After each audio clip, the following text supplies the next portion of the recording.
Bismillah, assalamualaikum warahmatullahi wabarakatuh. Alhamdulillah, salatu wassalamu ala rasulillah wa ala alihi wa sahbihi wa sallama taslima. Nah, kembali lagi kita duduk untuk mendengarkan hadis Rasulullah. Semoga saja kita termaksud orang yang didoakan Rasulullah dalam sebuah hadis, naddarallahu mra'an sami'a minna maqalan fawa'ahu kama sami'ah. Semoga Allah memberikan cahaya di wajah orang-orang yang mendengarkan hadisku, kemudian dia menghafalnya sebagaimana dia mendengarkannya. Di hadis yang mulia ini Rasulullah mendoakan agar mereka memiliki cahaya di wajahnya, karena Al-Quran dan hadis itu adalah nur, cahaya yang akan menerangi kehidupan kita, menerangi di tengah kegelapan maksiat dan kebid'ahan. Maka kita kembali lagi duduk untuk mengkaji hadis-hadis Rasulullah SAW yang itu semua mubayyinun, sebagai penjelas apa yang Allah inginkan di dalam Al-Quran Al-Karim. Silakan umat dibuka sekarang di hadis yang ke-38. Hah? 3 apa?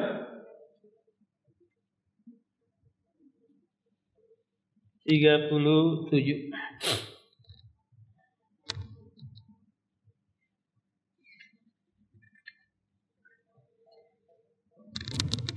Kita baca bareng dulu.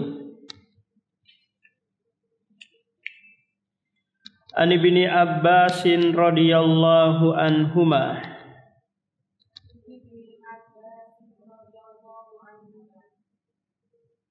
An Ibni Abbasin radhiyallahu anhuma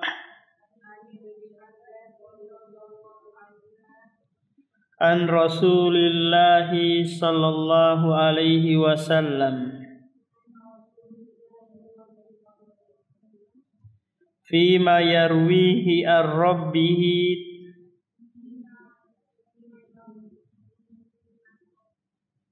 fima yarwihi an rabbihi tabaraka wa ta'ala.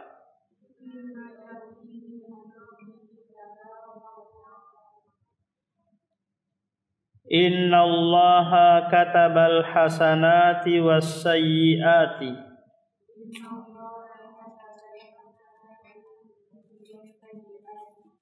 Inna Allaha katabal hasanati was sayyiati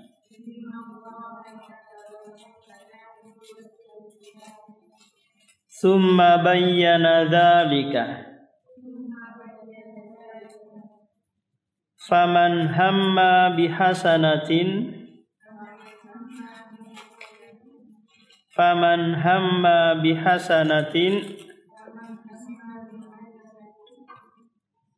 falam ya'malha katabahallahu indahu hasanatan kamilatan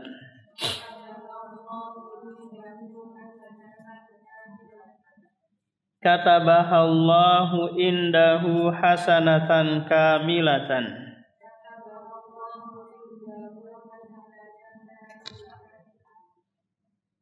wa in hamma biha fa'amilaha katabahallahu indahu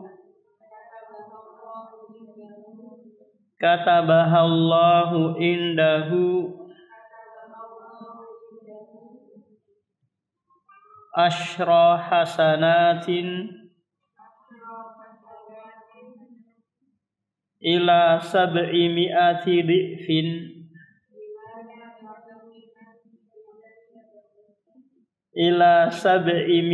dhi'fin.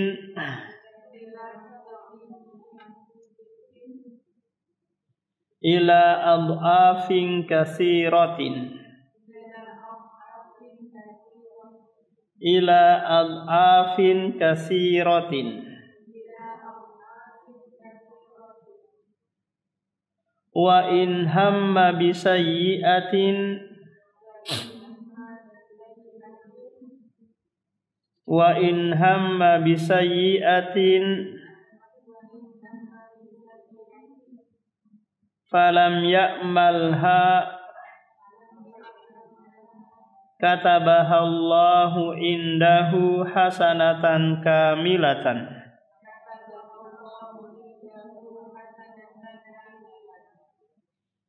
wa in hamma biha fa'amilaha katabahallahu sayyi'atan wahidatan.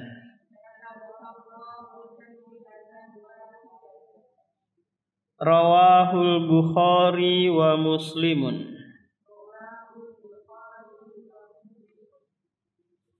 Dari Ibni Abbas radhiyallahu anhuma. Kenapa radhiyallahu anhuma? Karena dia dan bapaknya yaitu Al-Abbas kedua-duanya sahabat.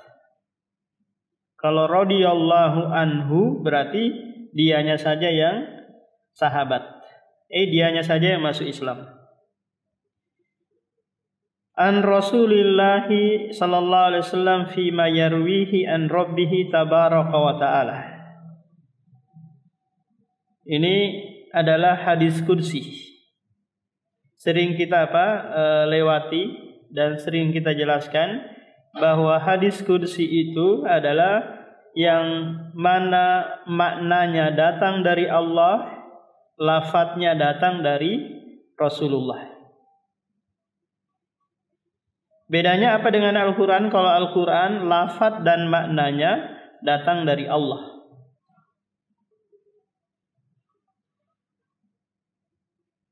Bedanya apa lagi? Kalau hadis kursi itu ada yang sahih, ada yang dhaif. Kalau Al-Quran semuanya sahih. Semuanya mutawatir. Diriwayatkan oleh banyak orang dari generasi ke generasi. Sehingga tidak ada keraguan di dalamnya. Adapun hadis kursi terkadang sahih, terkadang dhaif. Perbedaan yang ketiga, hadis kursi tidak mendapatkan pahala ketika membacanya. Nanti mengamalkannya baru dapat pahala. Beda dengan Al-Quran, membacanya dan mengamalkannya dapat pahala.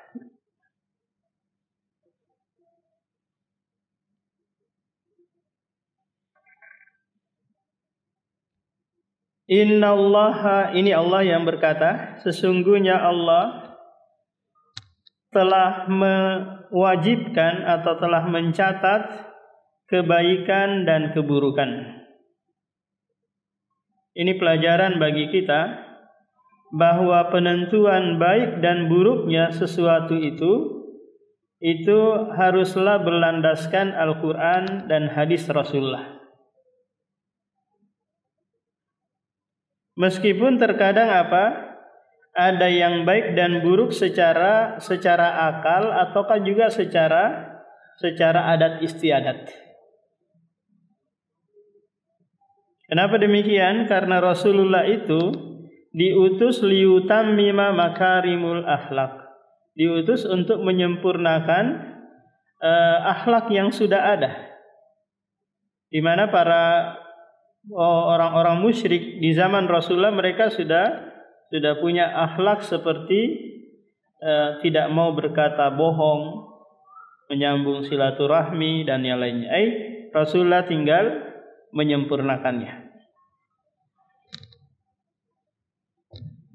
Nah, untuk penentuan ini baik dan ini buruk, maka itu kembali kepada Al-Quran dan hadis. Karena boleh jadi nanti dianggap baik oleh manusia, ternyata itu buruk di sisi Allah Subhanahu wa taala. Atau sebaliknya dianggap buruk oleh manusia, ternyata itu baik di sisi Allah. Jadi penentuannya kembali kepada apa yang Allah anggap baik dan apa yang dianggap buruk oleh Allah. Konsekuensinya kalau kebaikan berbuah pahala, kalau keburukan berbuah apa? Berbuah dosa. Summa bayyana dzalik, kemudian dia menjelaskan hal itu. Di mana? Di dalam Al-Qur'an atau di dalam hadis Rasulullah. Apakah semua kebaikan dan keburukan dijelaskan di dalam Al-Qur'an? Maka jawabannya iya. Cuman penjelasan Allah itu ada yang sifatnya terperinci, ada pula yang sifatnya global atau hanya dengan isyarat. Yang Allah perincikan di dalam Al-Quran seperti apa? Keesaan Allah kepada Allah, tauhid kepada Allah. Ini Allah perincikan. Yang kedua tentang ilmu waris, Allah apa? Perincikan. Adapun tentang salat, puasa, zakat, haji, ini Allah tidak perincikan. Cuma Allah hanya memberikan isyarat agar mengambil ke hadis-hadis Rasulullah. Sebagaimana Allah berfirman dalam surah Al-Hasyr ayat 7, "Wa ma atakumur rasul fakhuduhu wa ma nahakum anhu fantahu." Apa saja yang datang dari Rasulullah maka ambillah. Apa saja yang dia larang jauhilah. Ini adalah isyarat agar kita sebagai umat Nabi Muhammad mengambil dari hadis-hadis Rasulullah apa yang Allah tidak jelaskan di dalam Al-Quran. Di ayat yang lain Allah berfirman, "Qul in kuntum tuhibbunallaha fattabi'uni." Jika kalian mencintai Allah, syaratnya adalah mengikuti apa yang datang dari Rasulullah.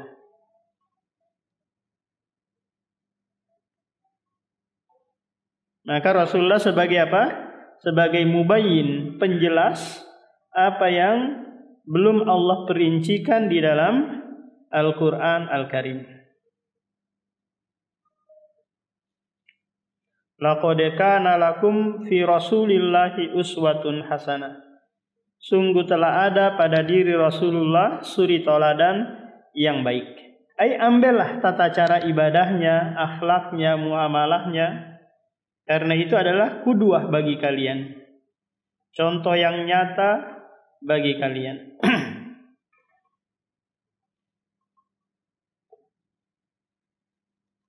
Yang jadi masalah sekarang adalah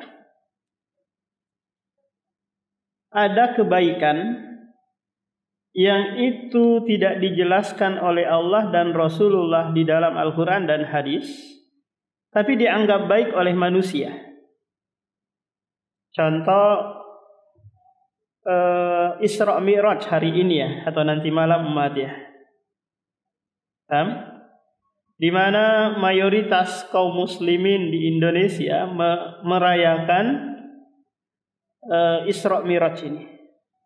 Sementara hal ini tidak pernah Allah perintahkan, tidak pernah juga Rasulullah perintahkan, Allah tidak pernah pula menganjurkan. Tidak ada dalil dari Al-Quran dan hadis tentang anjuran merayakan Isra Mi'raj. Yang Allah sebutkan hanya perjalanan beliau, itu pun hanya satu ayat di awal surah Al-Isra. Subhanalladzi asra bi abdihi lailam minal masjidil haram ilal masjidil aqsa. Itu saja hanya disebutkan. Tidak ada di situ, rayakanlah. Yang seharusnya kalau kita mau merayakan adalah perayaan di saat Rasulullah diangkat menjadi nabi kan? Atau diangkat menjadi rasul. Tapi tak ada satupun riwayat dari Nabi, dari para sahabat tabi'in, mereka merayakan Isra Miraj. Meskipun ini dianggap baik oleh manusia, tapi tidak ada dalil yang menganjurkan hal tersebut. Maka ini tidak dianggap baik oleh Allah dan Rasulnya. Ada sebuah kaidah yang berbunyi, "Lau kana khairan lasabakuna ilaih." Seandainya itu baik, niscaya sahabat sudah duluan, sudah mendahului kita melakukannya. Karena mereka adalah orang-orang yang sangat bersemangat dalam kebaikan.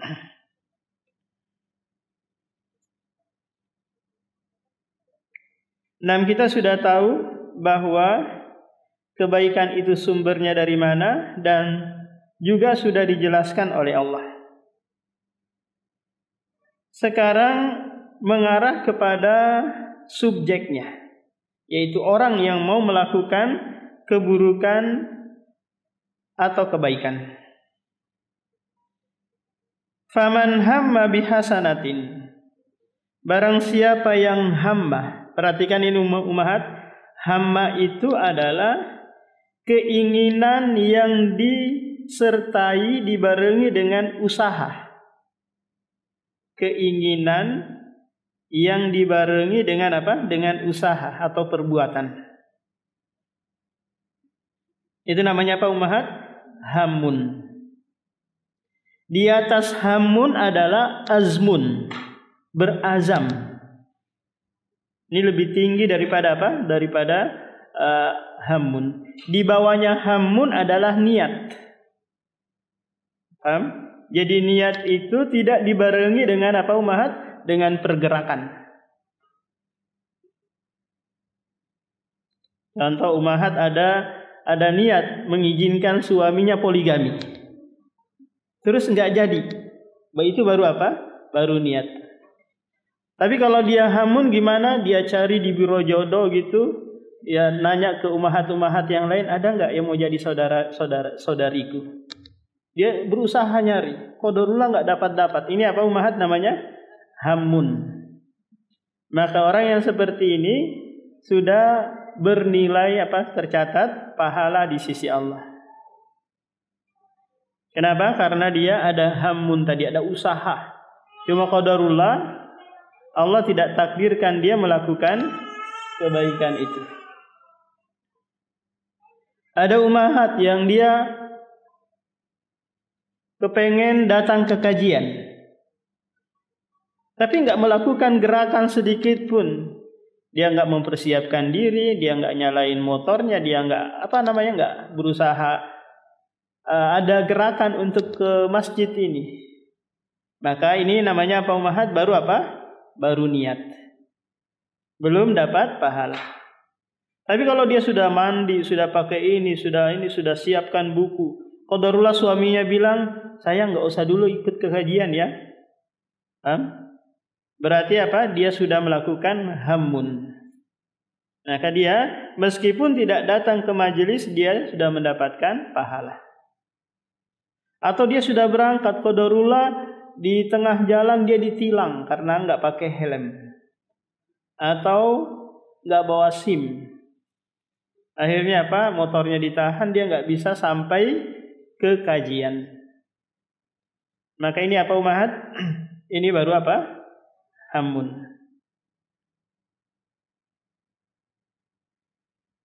Contoh yang lain lagi, dia ada niat, ada terbetik ingin bersedekah. Akhirnya dia pulang ngambil uang, ngambil sesuatu gitu, ingin dia salurkan ke fakir miskin. Qadarullah nggak dapat orang fakir miskinnya, maka dia sudah apa? Hamun. Jadi kalau hanya sekedar niat saja itu belum tercatat pahala. Kenapa Allah Subhanahu wa taala dahulukan di sini dengan kebaikan? Faman hamma bihasanatin, barang siapa yang hamun untuk melakukan kebaikan. Kenapa ummahat? Karena kebaikan itu sulit dilakukan, sulit dikerjakan. Karena kita ada dua musuh utama yang senantiasa menghalangi untuk mengerjakan kebaikan. Apa itu musuh utamanya? Internal, yaitu hawa nafsu. Yang kedua syaitan, ini musuh eksternal kita. Nggak usah kamu nyumbang. Kamu nanti mau makan apa kalau menyumbang? Habis uangmu. Nggak usah izinkan suamimu poligami. Kamu nanti nggak diurusin lah. Didorong-dorong terus untuk tidak melakukan kebaikan tersebut. Nah, ini alasan kenapa kebaikan itu yang didahulukan. Falam ya'malha, lalu dia tidak melakukannya karena ada takdir gitu yang menghalangi dia. Ada suatu hal yang membuat dia tidak jadi melakukan kebaikan. Maka katabahallahu indahu hasanatan kamilah. Allah catat baginya di sisinya satu kebaikan yang sempurna. Kenapa umahat? Karena kesungguhan dia tadi untuk melakukan kebaikan.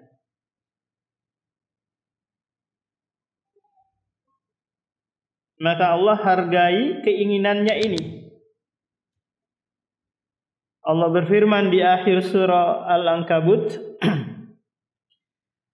Man jahada fina lanahdiyannahum subulana. Barang siapa yang bersungguh-sungguh menuju jalan kami, maka kami akan berikan hidayah untuknya. Kami tetap catat kebaikan karena mujahadanya tadi.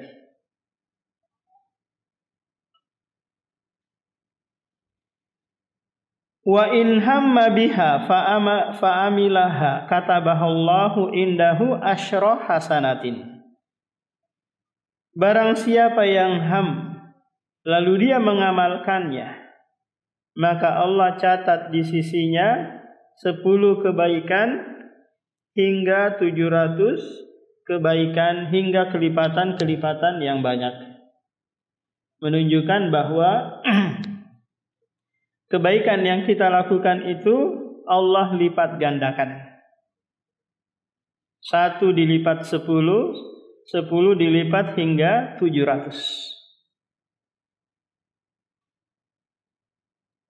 Bahkan di sana ada yang dilipat gandakan hingga alfin, 1 juta.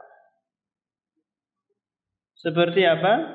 Seperti doa masuk ke dalam doa masuk ke pasar. Ini dilipat sampai 1 juta.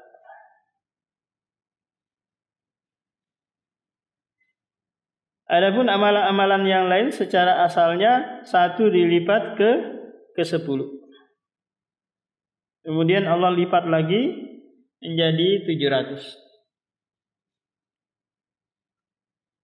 Allah perumpamakan di surah Ibrahim seperti apa? 1 biji tanaman, kemudian dari tanaman itu menumbuhkan 7 ranting. 7 ranting tersebut setiap 1 rantingnya ada 100 buah. Jadilah apa?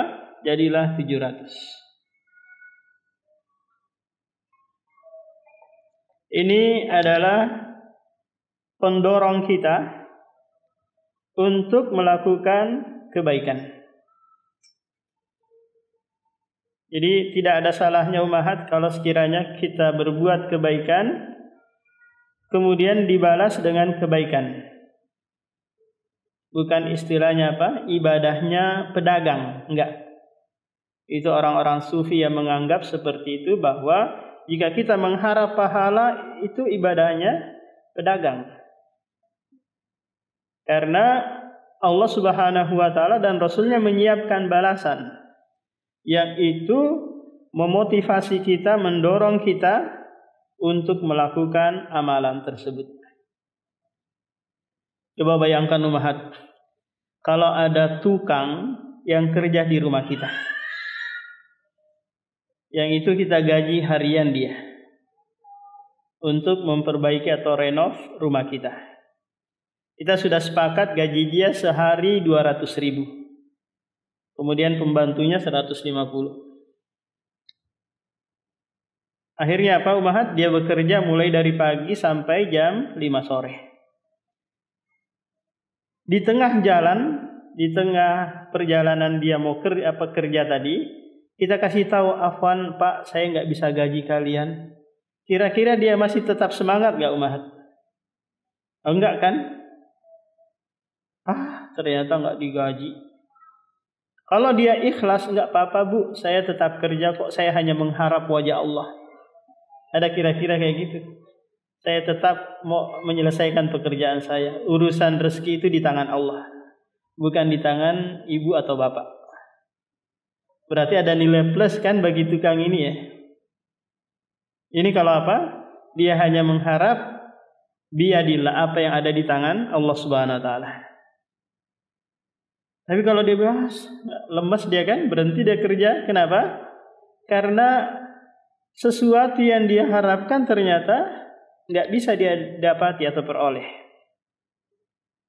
Tapi kalau Umahat bilang, "Pak, kita 200.000 tadi perjanjiannya, Bapak kerja aja semangat, nanti saya lipat 10 kali."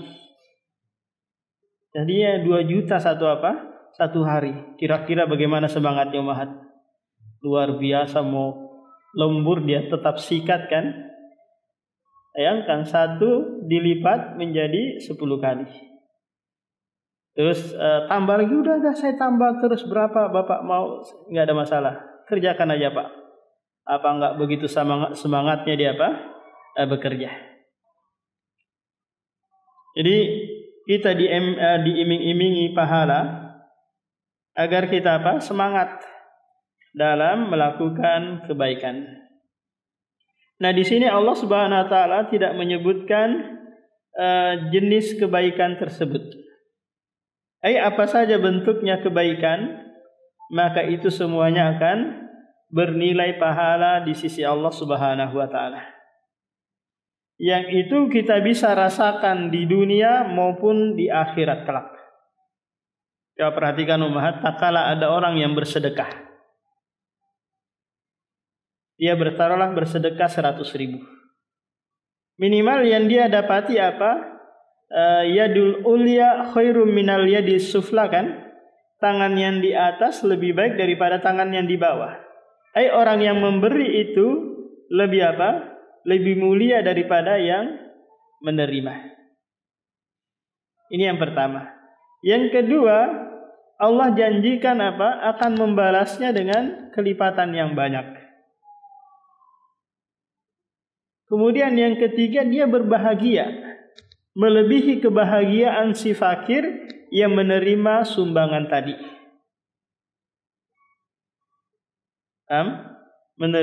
Melebihi kebahagiaan si fakir.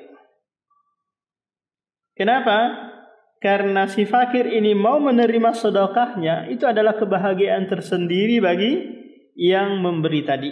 Idkhalus surur, memasukkan kebahagiaan bagi yang memberi sekaligus yang menerima. Maka Rasulullah sering menyampaikan, la tahkiranna minal ma'rufi syai'a. Janganlah kalian meremehkan sedikit pun kebaikan, meskipun hanya senyum manis ke temannya. Tidak bermuka masam tak kala ketemu dengan temannya sesama kajian. Coba kalau ada Umahat datang mukanya muram, kusut gitu, sedih, kira-kira yang melihat juga akan nggak semangat kan Umahat ya? Coba dia ceria meskipun baru cecok sama suaminya, ditalak 1 sama suaminya, dia tetap senang, santai aja. Paham? Maka ini wajah ceria yang dia tampakkan itu idkhalus surur, memasukkan kebahagiaan kepada teman yang melihatnya. Wa in hamma bisayyi'atin, jika dia untuk melakukan keburukan. Falam ya'malha, terus dia tidak melakukannya, maka Allah menulis di sisinya satu kebaikan yang sempurna. Contoh seperti ini umat. Ada seorang umahat mau pasang status tentang keluarganya, agar yang lain juga ikut apa? Ikut merasakan kesedihan yang dia rasakan. Boleh nggak kira-kira ini umahat? Dia ceritakan di media sosial bahwa perilaku suaminya seperti ini, seperti itu. Baru dia mau ambil HP untuk ngetik status gitu di WA atau di Facebook. Terus nggak jadi, astagfirullah. Ini kan membuka aib sendiri dan keluarga. Akhirnya apa? Dia tidak jadi. Maka orang ini umahat? Mendapatkan pahala. Ada lagi seorang suami, karena tidak merasakan makanan yang enak di rumahnya, akhirnya dia kepengen jajan di luar. Kepengen apa? Kepengen jajan. Dia ambillah motor. Terus di tengah jalan dia ditilang. Di tempat dia mau ke bar gitu atau tempat diskotik gitu, akhirnya apa? Dia nggak jadi ke sana. Karena dia ditilang sama polantas. Kira-kira umahat, dia laki-laki ini dapat pahala atau tidak? Tidak. Kenapa? Karena dia tidak jadi melakukan kemaksiatan tadi bukan karena imtisal, bukan karena sadar, tapi apa? Karena ada penghalang. Ini Pak Polantas menghalangi dia untuk sampai ke tempat maksiat. Nah, orang seperti ini tidak mendapatkan pahala. Tapi kalau dia hammun yang dibarengi dengan imtisal, yaitu mengharap pahala di sisi Allah, sadar dia bahwa itu adalah dosa, maka dia apa? Mendapatkan pahala.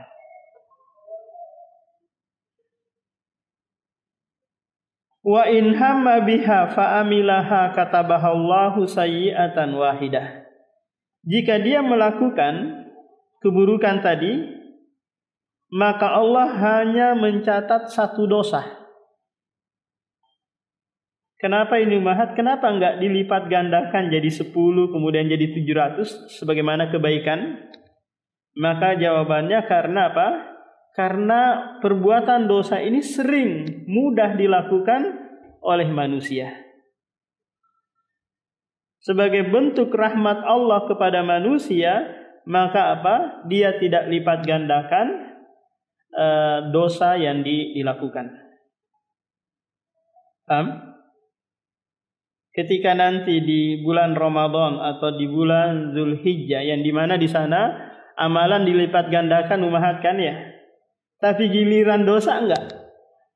Kita melakukan dosa itu enggak dilipat gandakan. Contoh lagi, ada orang bermaksiat di malam Lailatul Qadar. Nanti enggak dikali 82 2 tahun. Kenapa? Karena Allah sangat tahu hambanya ini banyak apa? Banyak melakukan kemaksiatan. Banyak melakukan dosa. Karena pendorong utamanya tadi adalah dirinya sendiri dan syaitan. Maka Allah Subhanahu wa taala hanya mencatat satu keburukan. Satu dosa. Sebagaimana kita ketahui bahwa ada amal jariyah dan ada pula dosa jariyah. Amal jariyah adalah mungkin ilmu yang bermanfaat kita ajarkan, atau buku-buku yang pernah kita sebar kemudian dibaca dan diamalkan oleh orang. Adapun dosa jariyah juga sesuatu perbuatan dosa yang pernah kita sampaikan kemudian tetap diamalkan oleh orang, maka kita mendapatkan dosa juga. Kalau sekiranya ada orang tua bertanya, Ustaz, anak saya sekarang main sabu-sabu, minum khamr, berzina. Apakah saya sebagai orang tua mendapatkan dosa juga? Maka jawabannya dilihat. Kalau sekiranya bapaknya yang menganjurkan kepadanya anaknya, nak main sabu-sabu kok nak, minum khamr itu tanda kejantanan seorang laki-laki. Dia anjurkan itu, dia arahkan anaknya, maka selama anaknya itu melakukan hal itu, dia juga si bapak ini dapat dosa. Tapi kalau ternyata bapaknya sudah melarang si anak ini dapat dari pergaulan yang tidak baik, dari lingkungan, dari teman-temannya, maka Allah taziru waziratu wizra ukhra. Seseorang itu tidak menanggung dosa-dosa orang lain. Nah, sekarang kita beralih ke hadis yang ke-38 Ummahat. Silakan dibuka, kita baca bareng dulu.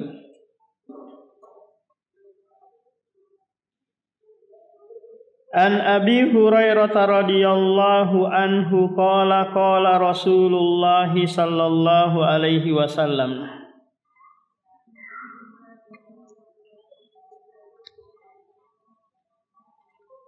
Inna Allah ta'ala qala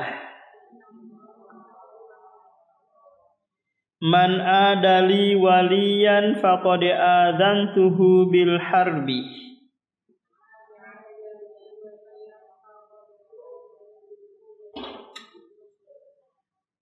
Man adali waliyan faqad adantuhu bil harbi.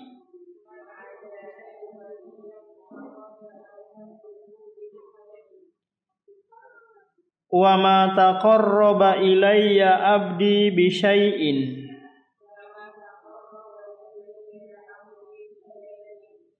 ahabba ilayya mimma aftaradtuhu alaihi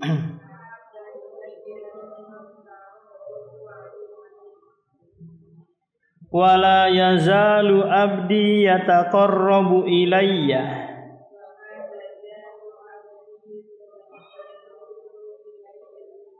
bin nawafili hatta uhibbahu.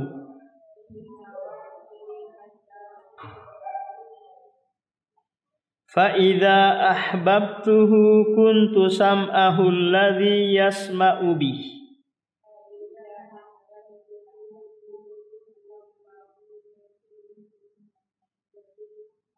fa idza ahbabtuhu kuntu sam'ahu alladhi yasma'u bih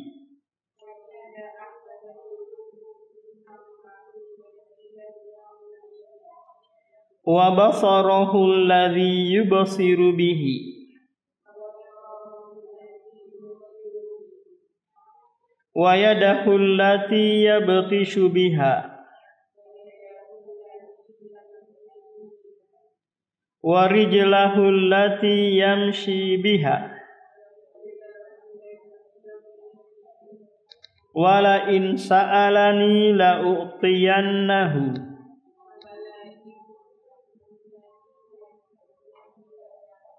wala in ista'adani la u'idhannahu. Rawahul Bukhari.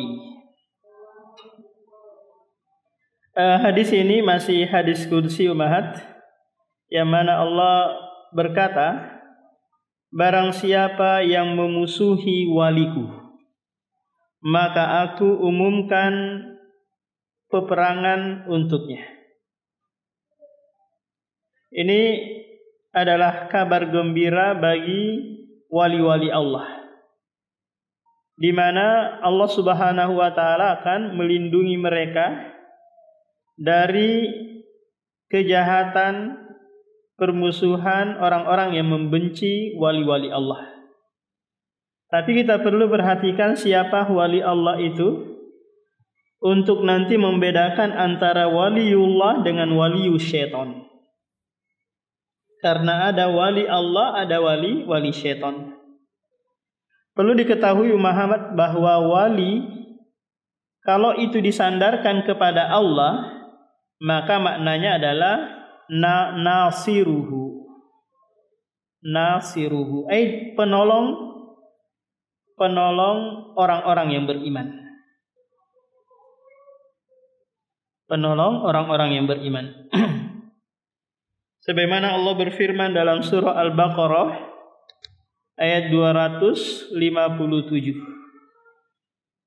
Allahu waliyul ladzina amanu. Allah lah penolong orang-orang yang beriman. Di surah Al-Maidah Allah berfirman juga ayat 55. Innama waliyukumullah. Hanya saja wali kalian, penolong kalian adalah Allah. Menolong dalam hal apa ini umahat? Menolong di saat kita senggang maupun di saat kita susah. Di saat kita senang, Allah tolong kita untuk istiqomah di atas ketaatan. Di saat kita kesulitan, maka Allah akan tolong kita di saat sulit tersebut.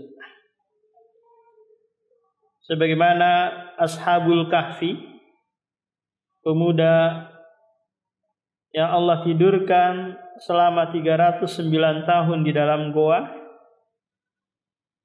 Kenapa? Karena mereka dikejar oleh oleh pasukan raja yang tidak menginginkan atau ingin membantai mereka. Akhirnya Allah tolong mereka.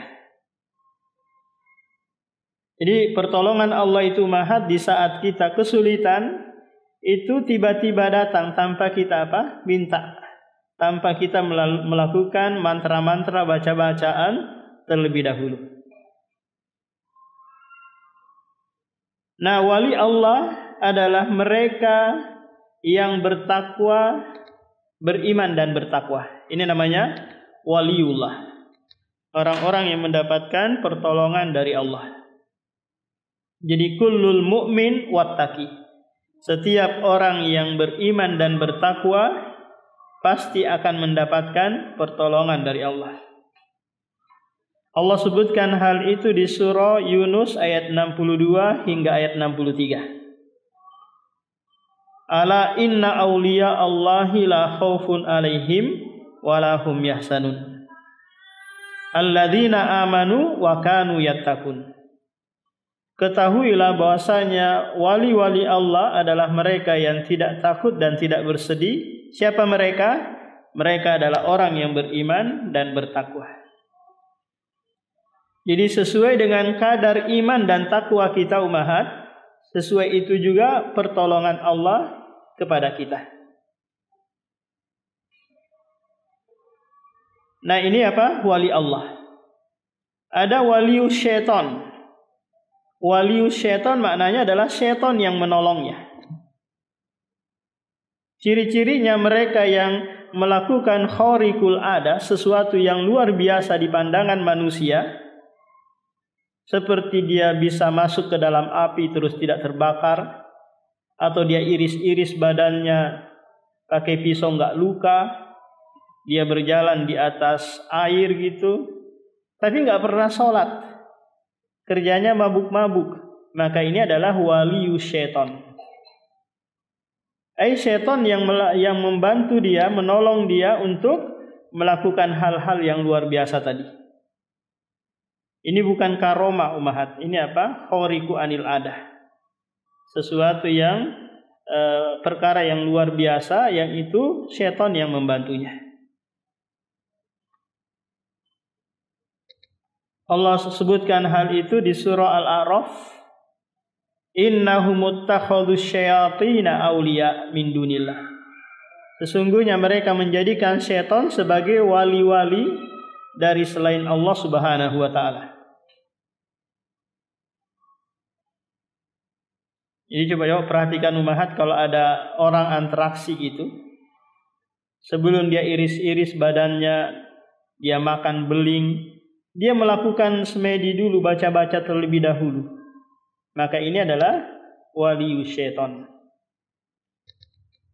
Imam Syafi'i pernah berkata, "Idza ra'aitumur rajula yamshi 'alal ma'." Jika engkau melihat ada seorang yang berjalan di atas air, terbang di udara, maka jangan langsung takjub kepadanya, hingga engkau membandingkan amalan dia dengan apa? Dengan Al-Quran dan hadis. Kalau amalan dia sesuai dengan Al-Quran dan hadis, maka itu adalah waliullah. Tapi kalau dia nggak sholat, kerjanya nyoret-nyoret, kerjanya nggak pakai baju ke sana kemari, maka ini apa umahat? Walius syaitan. Kita di Indonesia ini, ya untuk menggelari seseorang menjadi wali itu gampang. Kalau dia buat nyeleneh-nyeleneh, telanjang sana kemari, maka ini apa umahat? Wali. Wali kutub kah, wali majdub kah, macam-macam. Bisa dilihat di YouTube itu. Nah, itu adalah wali-wali syaitan. Ada pula makna wali di sana, yaitu maknanya adalah pengatur. Seperti wali kota, wali santri, wali murid, wali nikah. Ini apa maknanya umahat? Pengatur. Kalau wali kota maknanya dia yang mengatur kota tersebut. Wali murid maknanya adalah dia yang mengatur murid itu. Wali nikah, dia yang menikahkan perempuan tersebut. Karena Rasulullah bersabda, la nikaha illa biwali.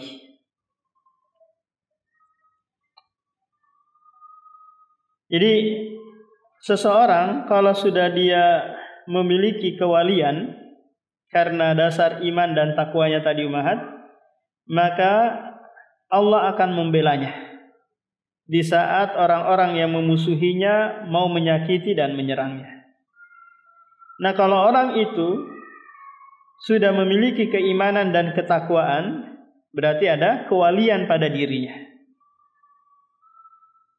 Nah, kalau ada seseorang atau suatu kaum ingin menyerangnya karena urusan agama, maka ingat Allah akan menolong orang tersebut.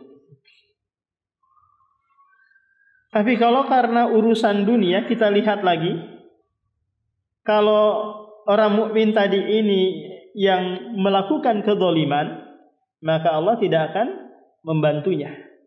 Contoh, ada seorang ustadz mungkin, dia beriman dan bertakwa, tapi giliran minjam uang nggak bayar-bayar, atau nggak ngembalikin apa yang dia pinjam. Akhirnya apa?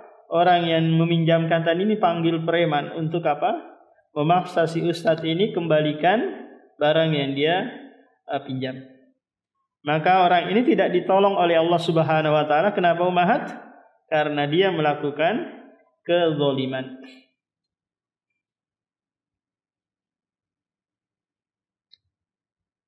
Kemudian setelah itu Allah menyebutkan, wa ma taqarraba ilayya abdin bi syai'in ahabba ilayya mimma aftaratuhu wa la yazalu abdi yataqarrabu ilayya bin nawafil hatta uhibbahu. Paragraf ini umahat menyebutkan dua hal yang di mana seseorang itu bisa menjadi wali, yaitu dia mengerjakan hal-hal yang wajib dan hal-hal yang sunnah. Ini semua apa? Bagian dari ketakwaan. Untuk menjadi wali, maka Anda harus mengerjakan yang wajib dan yang sunnah. Karena kedua hal ini mendatangkan kecintaan Allah Subhanahu wa taala kepada Anda. Dengan sebab Anda mengerjakan yang wajib dan yang sunnah. Didahulukan yang wajib karena ini yang lebih utama daripada yang sunnah. Nah, ketika nanti umahat bentrok nih antara kewajiban dan amalan sunnah, maka kita kedepankan apa umahat? Amalan yang wajib.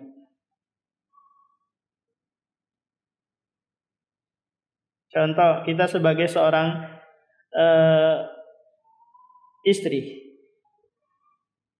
Ada kewajiban berbakti mendengar perintah atau kata suami. Di sisi yang lain juga kita dituntut untuk berbakti kepada kedua orang tua. Menyambung silaturahmi dengan keluarga. Tapi kalau dua hal ini bentrok, maka yang kita kedepankan yang mana ummahat? Berbakti kepada suami, mendengar kata-kata suami. Karena suami bagi istri itu yang lebih dia utamakan untuk berbakti kepadanya. Karena kata Rasulullah, seandainya aku boleh menyuruh seseorang sujud kepada manusia, maka pasti aku suruh istri sujud kepada suaminya. Jika bentrok antara sholat qobliyah subuh dengan sholat subuh, maka tentu kita kedepankan apa ummahat? Kita kedepankan sholat subuh. Nah, kalau sekiranya memungkinkan menggabungkan, maka itu lebih baik. Kita kerjakan sholat subuh qobliyah subuh dulu, yang itu keutamaannya lebih baik daripada dunia dan seisinya. Kemudian baru sholat subuh. Al-jam'u bainal khairaini, menggabungkan dua kebaikan itu lebih diutamakan daripada meninggalkan salah satunya. Kemudian di sini Allah menyebutkan keutamaan wali-wali Allah Subhanahu wa taala di dunia. Yang pertama adalah fa idza ahbabtu kuntu sam'ahu alladhi yasma'u bi wa basarahu alladhi yubsiru bi wa yadahu allati yabtishu biha wa rijahu allati yamshi biha. Ini keutamaan wali-wali Allah, di mana matanya, tangannya, kakinya, pendengarannya semuanya diarahkan pada kebaikan. Paham ummahat? Tak kala dia melihat, maka dia melihat yang baik. Mendengar kebaikan. Langkah kakinya dia arahkan kepada kebaikan. Karena memang Allah menjanjikan di surah Al-Lail, fa amma man a'ta wattaqa wa saddaqa bil husna fasanuyassiruhu lil yusra. Kami akan mudahkan dia melakukan kebaikan. Ini keutamaan yang pertama. Ya Allah, kuatkan dia, kokohkan dia, tolong dia untuk melakukan kebaikan demi kebaikan semasa hidupnya. Keutamaan yang kedua, wala in sa'alani la'utiyannahu. Jika dia meminta, pasti aku akan kabulkan. Cuma ingat ummahat, permintaan itu Allah kabulkan kalau itu cocok, pas dengan kita. Kadang ada ummahat minta, ya Allah berikanlah saya harta yang banyak. Ternyata Allah tahu kalau si ummahat ini dikasih harta yang banyak, dia tambah lalai, malas hadir ke kajian, sibuk ngurusin hartanya dan yang lainnya. Akhirnya apa? Allah tunda permohonannya tersebut. Atau Allah ganti dengan dipalingkan dari musibah yang akan menimpahnya. Atau Allah simpan itu untuk di akhirat kelak. Kata Rasulullah, udu'ullah, mintalah kepada Allah, wa antum muqinun bil ijabah. Sementara kalian yakin itu diijabahi oleh Allah. Kemudian keutamaan yang terakhir ummahat, wala inista'adzani la'udhiyannahu. Jika dia meminta perlindungan kepadaku, niscaya aku akan melindunginya. Ini keutamaan yang Allah akan berikan di dunia bagi wali-wali Allah Subhanahu wa taala. Semoga kita semua di sini menjadi wali-wali Allah Subhanahu wa taala, tapi tidak bisa terbang dan tidak bisa berjalan di atas air. Demikian umat. Demikian subhanakallahumma wa bihamdika.